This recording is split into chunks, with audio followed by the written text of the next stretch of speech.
Music ഒരു പ്രൊഫഷനാക്കി എടുക്കാനൊരു break വന്ന എവിടെയാ? അത് ഞാൻ കുറേ സ്ഥലത്ത് പറഞ്ഞിട്ടുണ്ടായിരുന്നു. ഞാൻ പഠിക്കില്ല, എനിക്ക് അക്കാഡമിക്സിൽ ഞാൻ ഭയങ്കര മോശമായിരുന്നു. കണക്കിൽ 0 മാർക്കും ഫിസിക്സിൽ 2 മാർക്ക് അങ്ങനെയൊക്കെ ആയിരുന്നു. അപ്പൊ അതുകൊണ്ട് നമുക്കിങ്ങനെ ഒരു കളിയാക്കലുകൾ കുറെ നേരിടേണ്ട വന്നിട്ടുണ്ട്.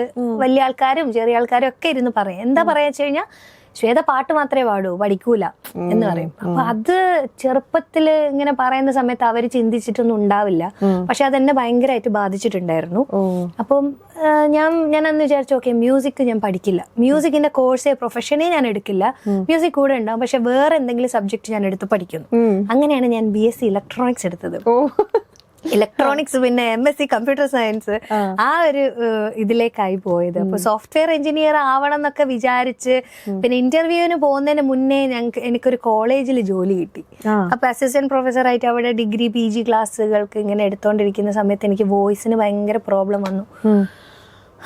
പ്രോബ്ലം വന്നതിന് ശേഷം എനിക്ക് പാട്ട് പാടാൻ പറ്റാണ്ടായി. പക്ഷെ ജോലി ഉണ്ട്, പ്രൊഫഷൻ പാട്ടിൽ എനിക്കൊന്നും നേടാൻ പറ്റുന്നില്ല എന്നുള്ളൊരു ഫ്രസ്ട്രേഷൻ ഉള്ളൊരു പീരീഡ് ഉണ്ടായിരുന്നു. ആ പീരീഡിലേക്ക് എനിക്കിനി തിരിച്ചു പോവേ വേണ്ട,